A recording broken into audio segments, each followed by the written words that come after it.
Case किए गए, महेंद्र पोखरियाल जी की पूरी फैमिली के ऊपर केस किया गया, हमने पंकज हटवाल जी, गांव के तमाम लोग हैं, मुकेश गहलोत जी, लोग कई परिवार ऐसे हैं जिन पे मुकदमे दर्ज किए गए। और आज आप कह रहे हैं कि हम इसको शिफ्ट कर लिफ्ट करके इसको और बड़ा मंदिर बना देंगे, हम 8 करोड़ रुपए लाएंगे। हम भी एक गांव की लोगों की जो भावना एक दूसरे से जुड़ी है उसकी कोई कीमत हो सकती है, जो उससे जुड़ना पड़ेगा। उस भावना की कीमत को आपने खत्म किया है। हमारा पूर्वजों ने जो संजो के रखा था ये गांव, जिन पूर्वजों ने ये मंदिर मठ मंदिर हमारे जंगल जमीन जो तैयार किए थे, जो गांव की एक मास्टर प्लान, इसी चीज के लिए हमने अपने जो मठ मंदिर अपनी संस्कृति धरोहर के साथ हमने समझौता किया। कि डीआरडीसी ने यहाँ पे जब आई थी तो कुछ मांगे तो रखी होगी उन्होंने, कुछ विस्थापन वालों के लिए कुछ मांग तो रखी होगी। हमने संघर्ष करके गांव और उसकी संस्कृति को जिंदा रखा, और जो आवाज उठाते हैं उन पर 6-6, 7-7 मुकदमे दर्ज करके आपने न्यायालयों के चक्कर कटवा रहे हैं। कोई बात नहीं, सर फूटेगा ना, मेरा फूटेगा, किसी न किसी को तो आहुति देनी पड़ेगी ना। डिस्ट्रिक्ट मजिस्ट्रेट गांव के अंदर आ रहे हैं और गांव के प्रतिनिधियों को पता नहीं, उपजिलाधिकारी गांव में आ रहे हैं, एडीएम साहब गांव के अंदर आ रहे हैं, गांव के लोगों को पता ही नहीं है। अब हमारी चाय तो बहुत कड़वी होती है साहब, हमारी चाय में वो मिठास कहाँ है। सही बात। तो आज हम आप लोगों को एक ऐसे गांव की सच्चाई दिखाने वाले हैं जिस गांव के साथ आज के टाइम पे खिलवाड़ हो रहा है, जिस गांव की संस्कृति को आज मिटाया जा रहा है, जिस गांव की धरोहर को आज मिटाया जा रहा है। तो उसी सच्चाई को जानने के लिए मैं आप लोगों को आज नानी काशी ग्राम हाट ले जा रहा हूं। और तो नमस्कार, एक बार फिर से स्वागत है आप सभी लोगों का सुधीर पहाड़ी यूट्यूब चैनल पे। और आज हमारे साथ में है जो ग्राम प्रधान है हाट के, बड़े भाई राजेंद्र हटवाल जी। तो जो अभी हाट की स्थिति है उसके बारे में थोड़ा जानकारी लेते हैं, और क्या हुआ था हाट गांव के साथ, थोड़ा इस सच्चाई को जानते हैं कि आखिर में हुआ क्या था हाट गांव के साथ। तो भाई, वो ऊर्जा प्रदेश बोलता है उत्तराखंड को, और ऊर्जा प्रदेश बोलने के साथ ही हमारे गांव की भी जो बर्बादी हुई वो शुरू हो गई। और ये एक सुनियोजित तरीके से एक षड्यंत्र के तहत, एक साजिश के तहत हमारे इस पवित्र गांव की हत्या की गई।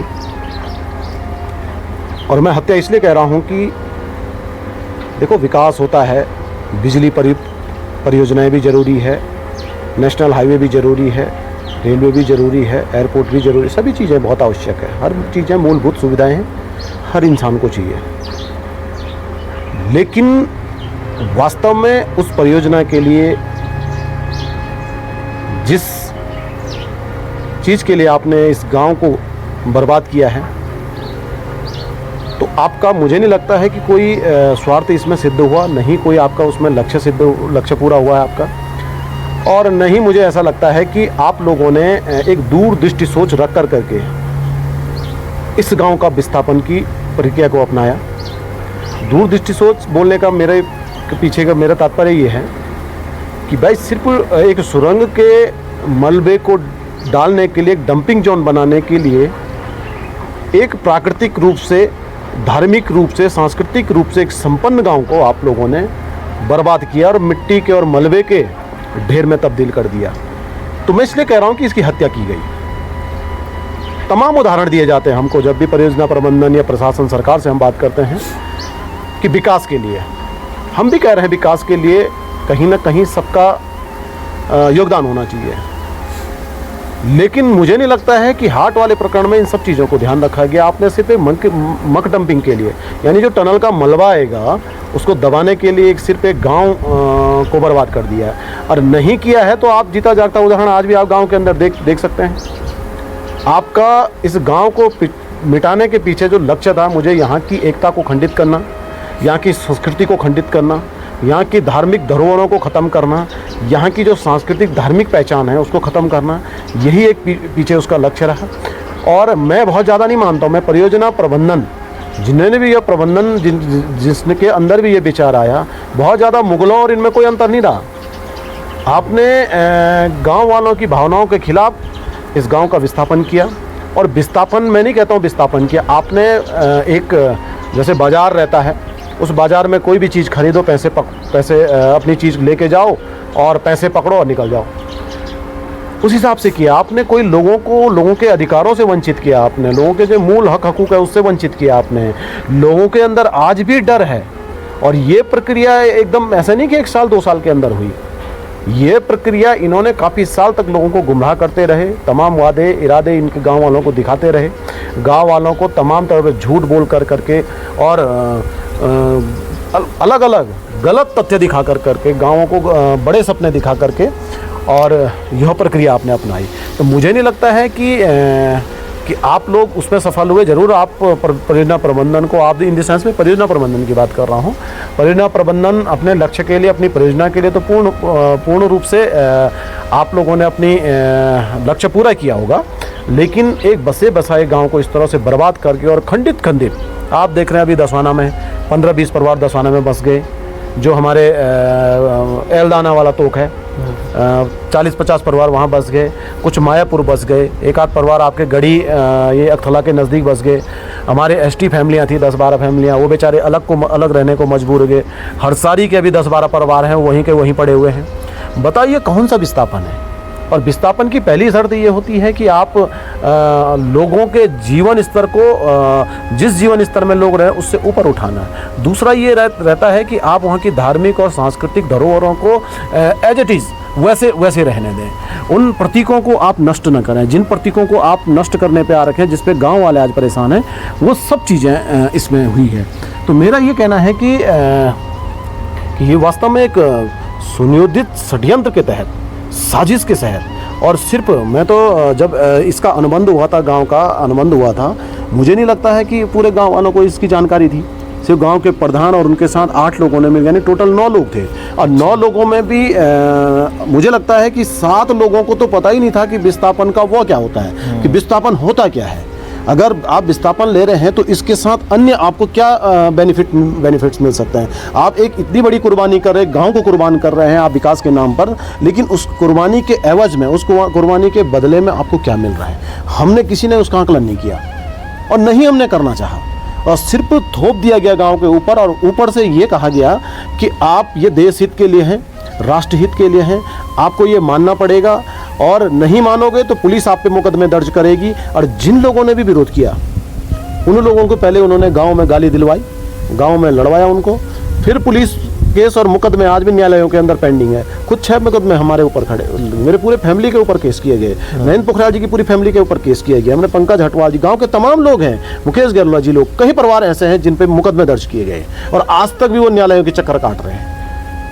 क्यों? कि उन्होंने आपकी नीतियों का विरोध किया है। आपने जो ये खोखला विस्थापन था, जो तथाकथित विस्थापन के नाम पे आपने लोगों को बरगलाया है, लोगों ने उसका विरोध किया है। हम तो आज भी कहते हैं, गांव के कई परिवार हैं आज भी, कि वो ये कहते हैं कि भाई हम अपनी संस्कृति के साथ रहते हैं, अपनी धरोहर के साथ रहे, अपनी विरासत के साथ रहने, हमारा जल जंगल जमीन ये हमारा आज का रिश्ता नहीं है, हमारा बहुत पुराना रिश्ता है ये, और कई पीढ़ियों का रिश्ता है ये।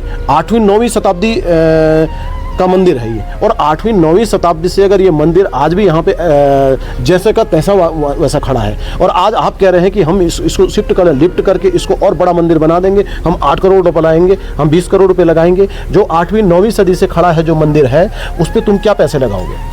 क्या उसकी कीमत दे सकते हो? सही बात। एक गांव की धरोहर की कोई कीमत हो सकती है, एक गांव की संस्कृति को कोई कीमत हो सकती है, एक गांव की लोगों की जो भावना एक दूसरे से जुड़ी है उसकी कोई कीमत हो सकती है, जो सामाजिक ताना बाना है, हमारी चाची है, पुप्पू है, बॉडी है, ताऊ है, गांव की गलियां हैं, हमारे बच्चे हमारी गलियों के अंदर खेलते थे, हम उसकी कीमत दे सकते हैं क्या? हम नहीं दे सकते उस कीमत को। और किसी भी लाखों करोड़ों लोग, बड़े बड़े लोग विदेशों में रह करके, गाँव में, मुंबई, दिल्ली, देहरादून, बड़े बड़े शहरों में बड़ी बड़ी अट्टालिकाएं लोगों ने मॉल बना दिए हैं, लेकिन आज भी वो सुकून के लिए गाँव में जाते हैं, गाँव की गलियों को ढूंढते हैं, पुरानी यादों को देखते हैं लोग। तो ये सब चीजें हमें पैसे से खरीद के नहीं बन सकती है। इस चीज को खरीदने के लिए हमको भावनात्मक रूप से उससे जुड़ना पड़ेगा। उस भावना की कीमत को आपने खत्म किया है हमारा।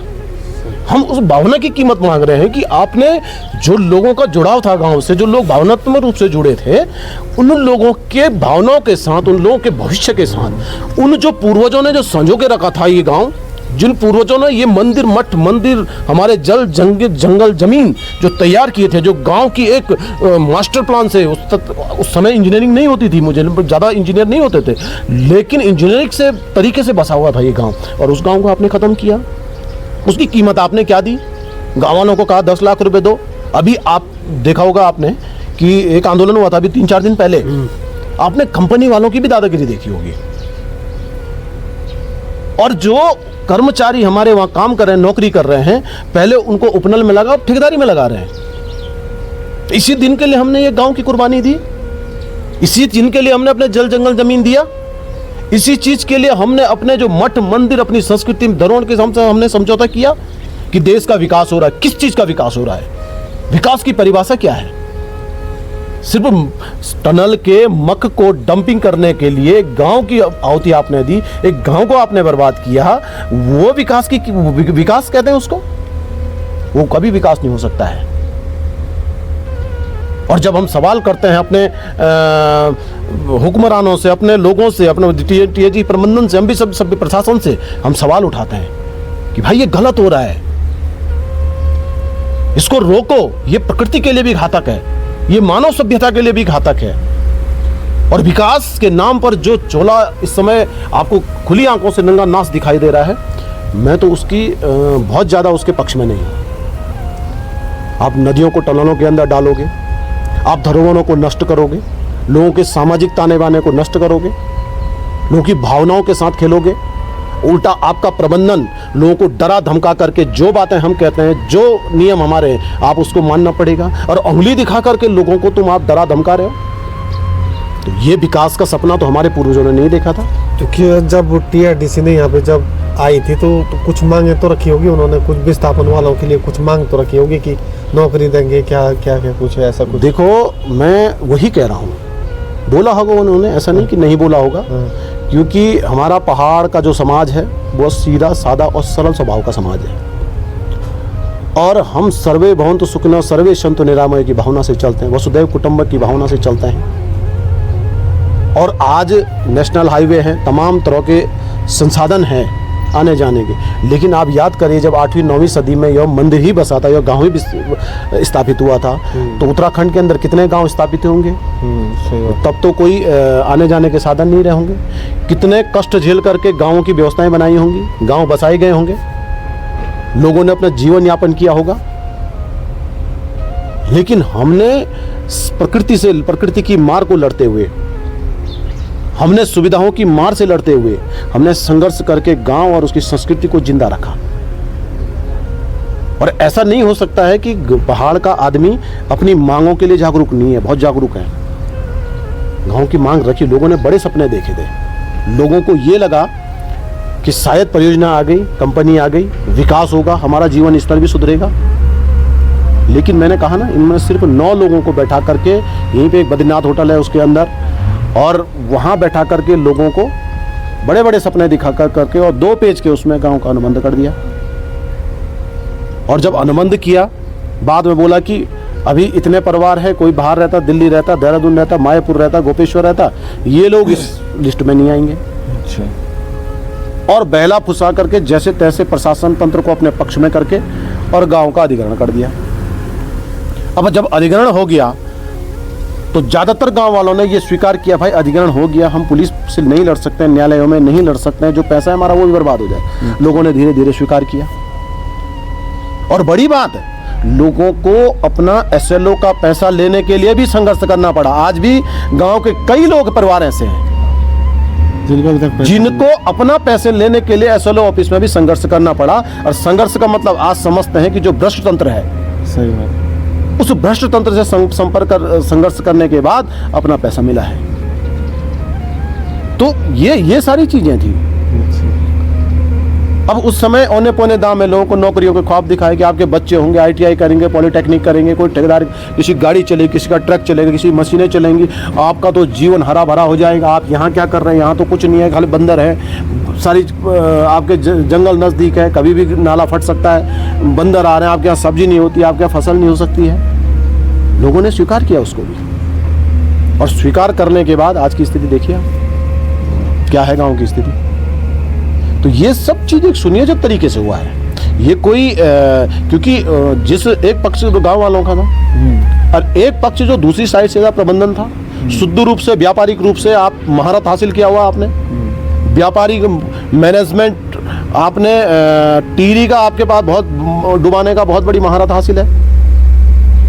तो उन लोगों के सामने गांव वालों की कितना चलता, कितना विवेक हो सकता था। और उसका फलस्वरूप आप देखने को मिला हर गांव का व्यक्ति लाचार महसूस कर रहा है। उनके चेहरे देखिए आप, उनके चेहरे में लाचारी झलक रही है, उदासी चेहरे छलक रही है। वो बेचारे असहाय हैं, कौन उनकी आवाज उठाएगा?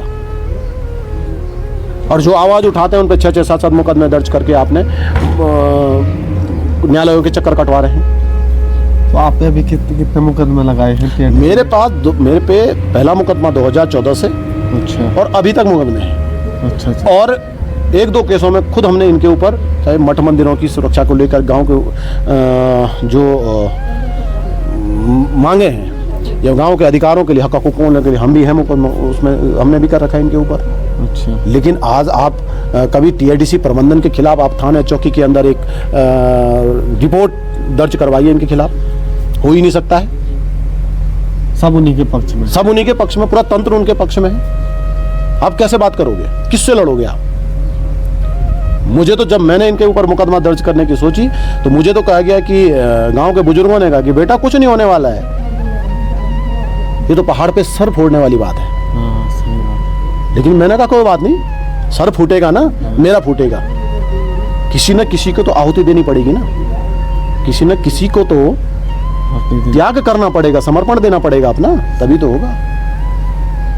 अब देख रहा हूं मैं कि लगातार जिला प्रशासन चक्कर मार रहा है और गांव के प्रतिनिधियों को नहीं बोल रहे हो। हाँ, डिस्ट्रिक्ट मजिस्ट्रेट गांव के अंदर आ रहे हैं और गांव के प्रतिनिधियों को पता नहीं, उपजिलाधिकारी गांव में आ रहे हैं, एडीएम साहब गांव के अंदर आ रहे हैं, गांव के लोगों को पता ही नहीं है। आप किसका पक्ष सुनने आ रहे हो? किसको सुनने आ रहे हो आप? वो भी कंपनी के पक्ष में।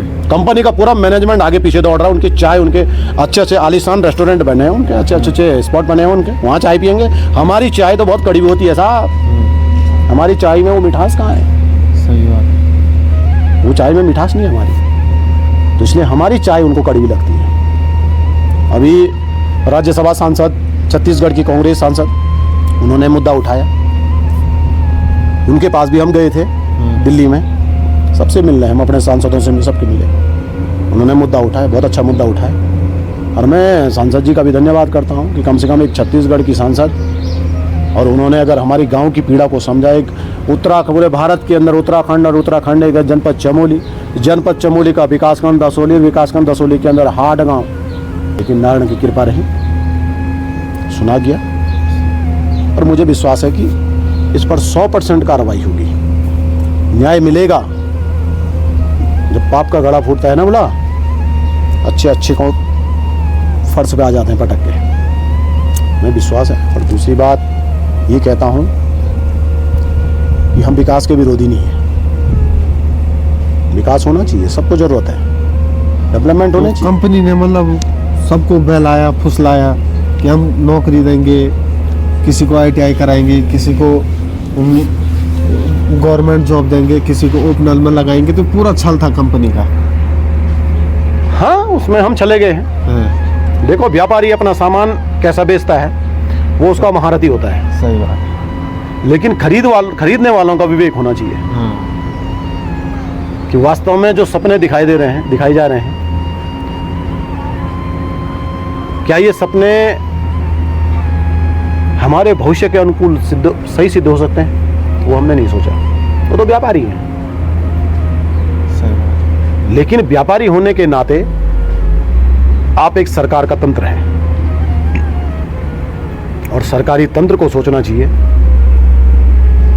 कि लोगों को झूठा फसला करके, लोगों को बहला कर फसला करके आपकी योजनाएं कभी सिद्ध नहीं हो सकती है, कभी सिद्ध नहीं हो सकती है।